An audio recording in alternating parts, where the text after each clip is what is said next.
Give me a second, I need to get my story straight. My friends are in the bathroom getting higher than the Empire State. Sunt student în primul an, n-am în buzunar un ban.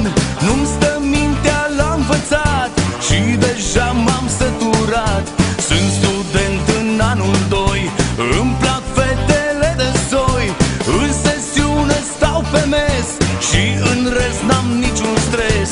Studenție, studenție, cea mai dulce nebunie.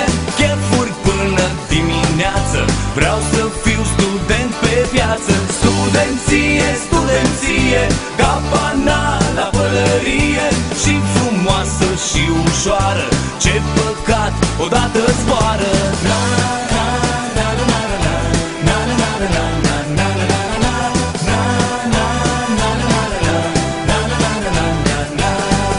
Primii 6 ani sunt grei, până ajungi în anul 3. Toată lumea îmi spune șeful și așteaptă să înceapă cheful. Anul 4 nu-i ușor, o iau mai încetișor, că de atâta studiat, cred că m-am epuizat.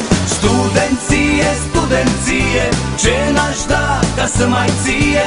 Noaptea să petrecem bine, pe la fete prin cămine. Studenție, studenție, eu sunt unul dintr-o mie. Ce-ar lua de-ar fi să fie doctoratul în veție.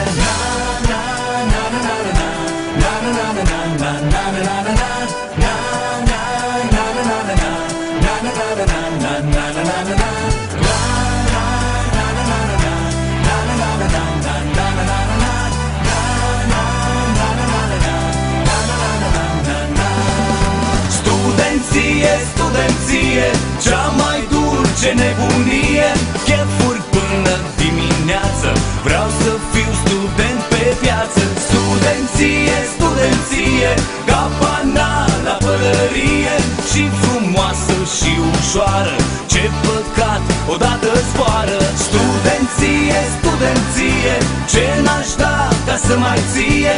Noaptea să petrecem bine, pe la fete prin cămine. Studenție, studenție, eu